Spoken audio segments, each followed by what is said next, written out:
Well, hello guys, selamat siang dan welcome to Puber, podcast PU Muda Berkarya. Ini adalah podcast resmi dari kami, para CPNS Muda Kementerian Pekerjaan Umum yang sedang belajar, berkembang, dan tentunya berkarya untuk kemajuan bangsa Indonesia. Nah, halo Sobat PU, aku Cahyo sebagai host Puber kali ini. Tentunya aku di sini nggak sendirian nih, aku ditemenin sama kakak-kakak CPNS Kementerian PU yang kece-kece.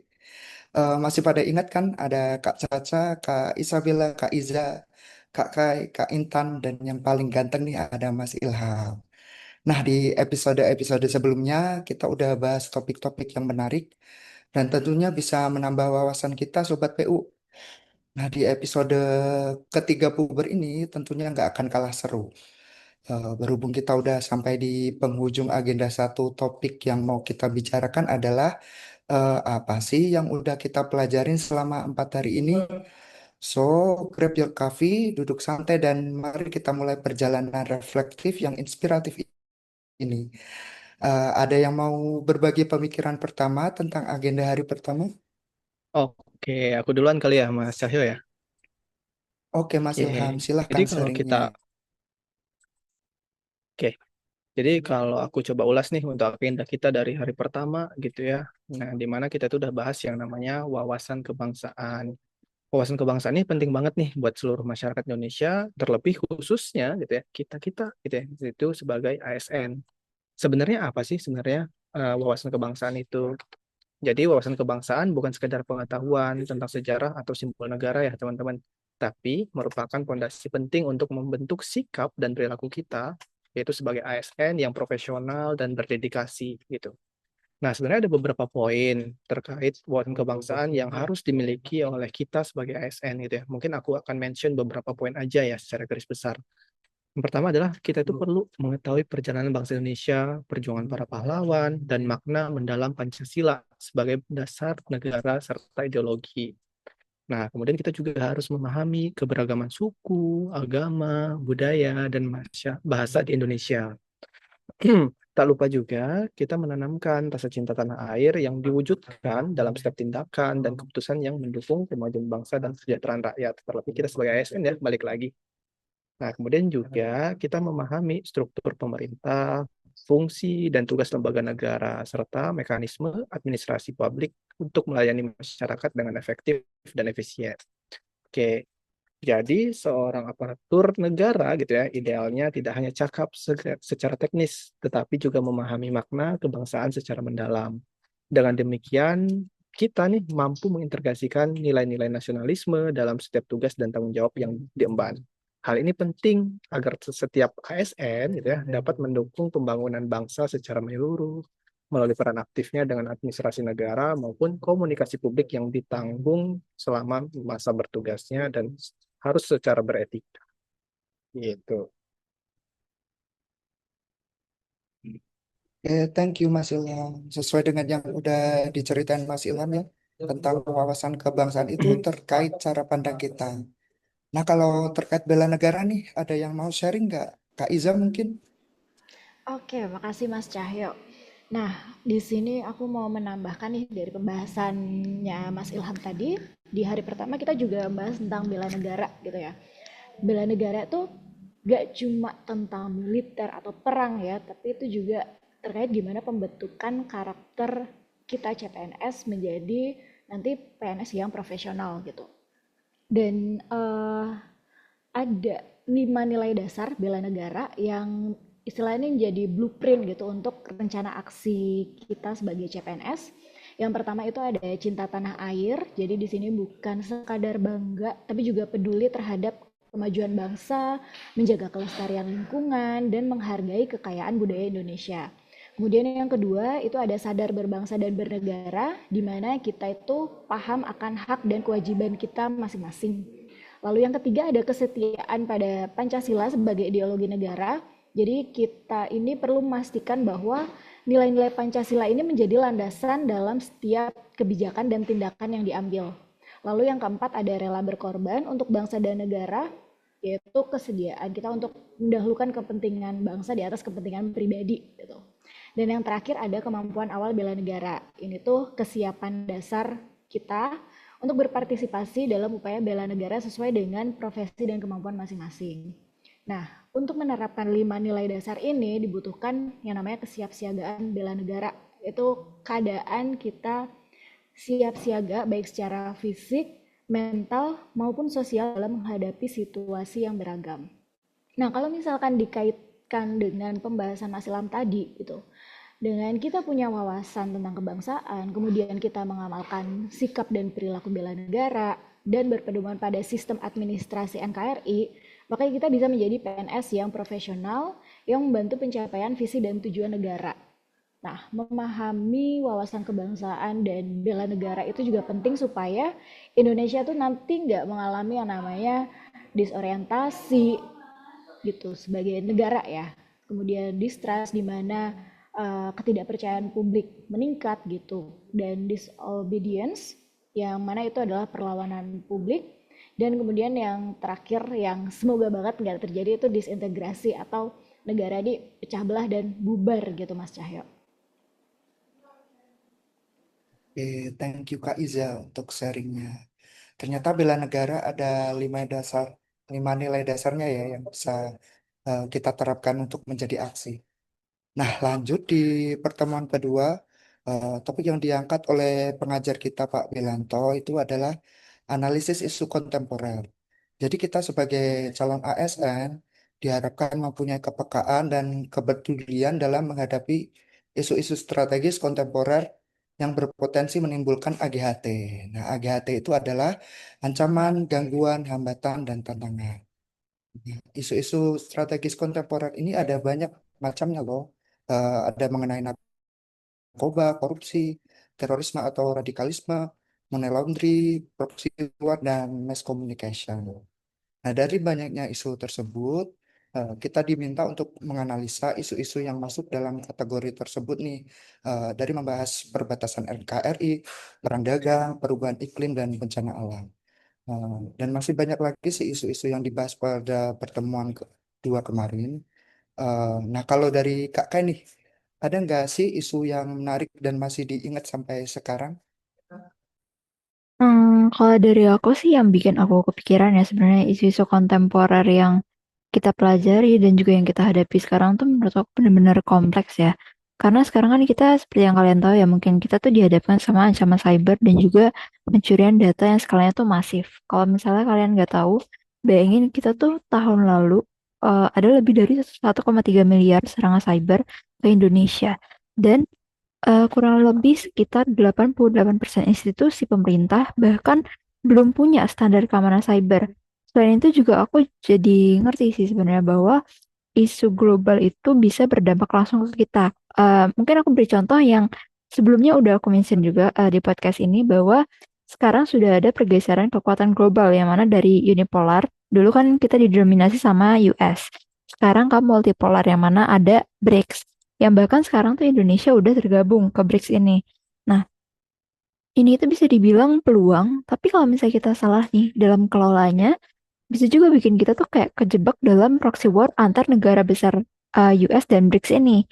Nah, dari semua ini, aku sadar banget kalau misalnya kita itu sebagai PNS, nantinya kita tuh nggak cukup kalau cuma ngerti masalahnya aja. Kita juga harus punya modal insan kayak kecerdasan intelektual, emosional, sosial, moral, sampai fisik yang sehat kayak yang disebutin sama Mbak Iza tadi. Karena menghadapi isu kritikal ini itu butuh effort yang lebih tinggi, bukan cuma kerja rutin, tapi kita juga butuh pikir kritis, kreatif, dan juga punya keberanian buat ambil keputusan. Kalau dari aku mungkin pendapat mengenai agenda 2 itu ya Mas Cahyo. Speed nih Kak Kai, ternyata untuk mengatasi isu-isu kontemporer, kita gak cuma sekedar paham aja ya, tapi juga harus punya modal yang salah satunya eh, kecerdasan intelektual. Oke, berarti kita udah sampai di topik yang baru nih, agenda 3. Nah, di agenda 3 ini kita belajar apa aja sih? Ada yang mau sharing lagi kah? Kak Bella mungkin? Oke, terima kasih waktunya, Mas Cahyo. So, di hari ketiga ini kita banyak sharing ya mengenai algoritma kebangsaan. Nah, kemudian ada pengalaman juga di lingkungan kantor dari teman-teman, serta what we can do to make PU better and stronger. So, ada beberapa pendapat dari teman-teman yang bisa aku tangkap tentang algoritma kebangsaan ini, yaitu tentang bagaimana sebuah algoritma menjadi sebuah software, pola pikir, serta salah satu cara kita berkontribusi memanfaatkan sosial media di lingkungan Kementerian PU, serta dengan semangat integritas, mengutamakan kepentingan nasional, berefisiensi, berinovasi, hingga keberlanjutan. Selain itu, aku juga masih ingat pendapat dari Mbak Caca dan Mbak Kai mengenai fokus nilai kebangsaan, berakhlak, dan kaitannya dengan membentuk opini publik yang positif. Nah, serta ada juga tanggapan yang menarik dari Mas Cahyo ya tentang algoritma kebangsaan yang menjadi langkah sistematis dan terstruktur yang tujuannya untuk menumbuhkan dan memperkuat rasa bangga, cinta, dan senang terhadap negara kita sendiri. Nah, selain itu, kita juga banyak berbicara ya tentang what we can do to make PU better and stronger. Ada pendapat juga dari Mas Ilham nih mengenai pendekatan terstruktur dari bela negara, sehingga kita jadi merasa lebih termotivasi ya untuk berperan dan berkontribusi dalam membangun kepercayaan publik terhadap khususnya Kementerian PU melalui salah satu aktualisasi bela negara. Selain itu, kita juga banyak ngobrolin tentang cara meluaskan zona integritas dari yang terkecil yaitu diri kita sendiri sampai ke lingkungan Kementerian PU. Jadi memang di agenda 3 ini kita berfokus pada strategi yang konkret ya Mas, untuk kita bisa meningkatkan kapasitas diri sendiri untuk berkontribusi pada Kementerian PU yang lebih baik dan kuat. Selain dari memperdalam pengetahuan kita mengenai algoritma kebangsaan dan bela negara. Begitu Mas. Alright, jadi di agenda 3 kita belajar algoritma kebangsaan dan langkah konkret ya yang bisa kita lakukan supaya PU bisa menjadi lebih baik ke depannya. Nah, terakhir kita bakal bahas topik yang baru banget nih kita pelajarin, fresh from the oven. Harusnya sih masih pada ingat ya. Ada yang mau bantu recall nggak nih? Ada dari Kak Intan atau Kak Caca? Mungkin dari aku dulu ya, Mas Cahyo. Oke, Mas, makasih atas waktunya. Jadi, untuk agenda 4 yang dilakuin hari ini, itu Pak Belanto tuh menjelaskan pada kita tentang analisis isu. Jadi ini sebenarnya adalah bekal untuk kita para CPNS tuh nyusun aktualisasi. Kalau dilihat-lihat, sebetulnya ini mirip-mirip kayak mini skripsi gitu ya. Jadi ada tahapan-tahapan dalam menganalisis isu. Yang pertama itu ada tentang mendeskripsikan isu. Yang kedua itu menapis isu. Yang ketiga itu mendalami isu. Kemudian yang keempat adalah menyusun strategi penyelesaiannya. Nah, sebenarnya dalam tahap identifikasi itu disebutin Pak Belanto bahwa kita tuh harus punya yang namanya environmental scanning, atau kita punya kemampuan untuk secara sensitif gitu mengenali apa sih kondisi atau permasalahan yang ada di unit kerja kita, dan apa sih kondisi ideal yang harusnya terjadi gitu. Nah, dari itu semua nanti tuh ada namanya tahap ini kan penapisan isu. Nah, penapisan isu tuh kita dikenalin sama beberapa metode. Ada USG, ada APKL. Nah, kalau yang APKL itu sebenarnya adalah singkatan ya dari A-nya tuh aktual, P-nya itu adalah kompleksitas gitu, kemudian K-nya tuh kelayakan, L-nya tuh kelayakan. Jadi untuk kita bisa napis itu tuh kita harus tahu apakah isu-isu tuh isu-isu yang ada itu terkini nggak gitu, jangan-jangan itu isu yang udah lama gitu. Kemudian seberapa kompleks isu itu harus diselesaikan gitu. Terus kekhalayakan itu berhubungan dengan itu ada urgensinya nggak dengan khalayak ramai gitu. Terus kalau yang L tuh kelayakan, bisa nggak ya isu-isu itu diselesaikan sama kita gitu. Terus ada metode lain, ada metode namanya USG. USG itu juga singkatan nih Mas Cahyo, yaitu urgensi, seriousness, dan growth. Kalau urgensi itu ya seperti yang kita tahu itu tuh mengenai itu mendesak nggak ya untuk diselesaikan masalahnya gitu. Kalau keseriusannya itu mengenai seberapa besar sih itu tuh akan berakibat kepada hal-hal yang lain. Gitu. Kalau growth-nya itu kemungkinan nanti kalau masalah ini nggak diselesaikan gitu, itu akan jadinya seperti apa gitu. Nah, itu sih ya metode-metode tadi yang aku ingat gitu. Nah, selanjutnya mungkin bisa dijelasin lebih lanjut sama Kak Caca ya. Oke, makasih Mbak Intan. Mungkin aku izin melanjutkan ya tentang metode-metode apa aja yang aku ingat. Kebetulan metode yang aku ingat itu ada metode fishbone sama metode problem tree. Nah, yang pertama mau aku bahas ini tentang metode fishbone. Nah, fishbone atau analisis fishbone ini itu merupakan sebuah metode untuk mengidentifikasi penyebab utama suatu masalah dengan cara memetakannya seperti kerangka ikan, sesuai sama namanya ya, fishbone. Nah, di mana kepala ikannya ini itu adalah mewakili masalah dan tulang-tulangnya ini mewakili faktor penyebab, sehingga dalam diagram fishbone ini didapati pula diperlakukan juga sebagai diagram sebab akibat ya. Nah, metode ini tuh cocok banget dipakai kalau kita ini tahu masalahnya tapi belum tahu penyebab pastinya itu apa. Misalnya nih contohnya kinerja tim menurun, terus pelayanan lambat atau target enggak tercapai. Nah, dengan fishbone ini kita itu bisa ngebedah penyebabnya itu satu persatu itu apa aja. Nah, diagram fishbone juga itu biasanya dikelompokkan dalam beberapa kelompok ya. Ada yang pakai 6 kategori, itu contohnya kayak man, machine, method, material, measurement, dan mother nature. Atau ada juga kategori lainnya, yaitu kategori 8P yang product, price, place, promotion, people, process, physical evidence, and productivity and quality. Atau kategori 5S dan yang terdiri dari surrounding, supplier, system, skill, and safety. Nah, untuk melakukan analisis fishbone ini, itu langkahnya itu yang pertama kita tuh bisa menentukan masalah utamanya, itu ditulis di kepala ikannya, kemudian kita buat garis sebagai tulang belakang ikannya, kemudian ditarik cabang-cabang untuk kategori penyebabnya. Nah, itu kita bisa pakai metode yang 6M, 8P, atau 5S tadi. Kemudian kita langsung masuk ke tahap brainstorming, di mana kita memasukkan semua kemungkinan penyebab di setiap kategori-kategori yang sudah dibuat. Kemudian tahap terakhir itu adalah analisis dengan menentukan penyebab paling berpengaruh yang harus diatasi lebih dahulu. Nah, kelebihan dari fishbone ini itu adalah membantu kita untuk berpikir secara sistematis, memetakan masalah secara visual, dan mengajak tim berpikir bersama. Di mana hasilnya ini kita bisa fokus pada solusi yang tepat, bukan hanya sekedar menebak-nebak. Sedangkan untuk problem tree ini itu adalah merupakan salah satu metode analisis juga yang yang sering dipakai dalam perencanaan program evaluasi dan pemecahan masalah. Nah, metode ini itu membantu kita buat ngemetain hubungan antara penyebab, masalah utama, dan dampaknya secara visual dan logis. Nah, kita bisa ngebayangin aja ada sebuah pohon besar, kemudian batang pohon tersebut itu adalah masalah inti yang ingin kita pecahkan. Nah, akar pohon ini adalah penyebab-penyebab dari masalah itu. Bisa berupa faktor langsung maupun tidak langsung. Cabang dan daun pohon itu adalah dampak atau akibat dari masalah tersebut. Nah, kenapa bentuknya itu pohon? Karena kita ini mau menunjukkan bahwa sebuah masalah itu biasanya punya akar yang saling terkait, dan kalau akarnya nggak diberesin, masalah itu akan terus tumbuh dan berkembang.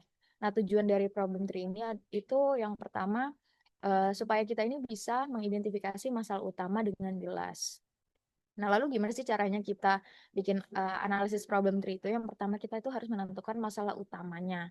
Nah, ini tuh ditulis di tengah atau di bagian batangnya tadi ya. Kemudian kita harus identifikasi akar masalahnya. Nah, kita terus menggali informasi dan brainstorming, dan kemudian ini tuh diletakkan di bagian akarnya. Kemudian kita harus melakukan step memetakan dampak masalah. Ini ditulis di cabang dan daunnya. Kemudian terakhir itu kita harus cek konsistensi hubungan sebab akibat. Kita nih harus memastikan setiap penyebab itu benar-benar punya kajian dengan masalah, dan setiap dampak logis terjadi akibat masalah tersebut. Nah, contohnya, misal kita ngebayangin masalah utama kita tuh adalah pelayanan publik yang lambat. Nah, dari analisis kita ini menemukan akar penyebabnya itu antara lain kurangnya SDM terlatih, peralatan yang ketinggalan zaman, sistem administrasi manual, dan koordinasi yang lemah antar bagian. Sementara dampaknya itu kita bisa berupa menurunnya kepuasan masyarakat, menurunnya kepercayaan publik terhadap pemerintah, hingga terhambatnya pembangunan daerah. Nah, dari gambaran ini kita jadi tahu fokus perbaikan itu harus dimulai dari memperkuat SDM, memperbarui peralatan, dan memperbaiki prosedur kerja. Nah, kelebihan dari metode problem tree ini itu adalah kesederhanaannya ya. Itu dia gampang dipahami oleh semua orang. Cuma hasil yang dihasilkan itu juga dapat berupa gambaran umum aja ya, belum yang secara fokus kemana-mana gitu sih. Kurang lebih itu sih yang aku pahami hari ini. Mungkin aku izin kembalikan diskusinya ke Mas Cahyo ya, Mas Cahyo ya. Oke, thank you sharingnya ya Kak Intan dan Kak Caca. Pertemuan terakhir ternyata lebih ke teknikal ya, bagaimana kita menganalisis sebuah masalah dan melakukan identifikasinya. Nah, thank you ya teman-teman udah mau sharing nih pengalaman dan wawasan yang udah didapat selama melaksanakan Latsar Agenda 1. Nah, ternyata di Agenda 1 kita lebih mendalami pemahaman-pemahaman kita selama ini terkait bela negara isu kontemporer dan wawasan kebangsaan. Tentunya kita juga dibekali dengan analisis masalah menggunakan metode HPKL dan USG tadi, supaya ketika kita sudah menjadi ASN, kita sudah punya fondasi yang kuat tentunya untuk melayani masyarakat. Nah, Sobat PU, berhubung teman-teman udah pada sharing-sharing nih, sepertinya usai sudah juga perbincangan kita di episode 3 ini, apakah akan ada episode selanjutnya? Kita nantikan saja. Aku Cahyos di episode ini izin pamit.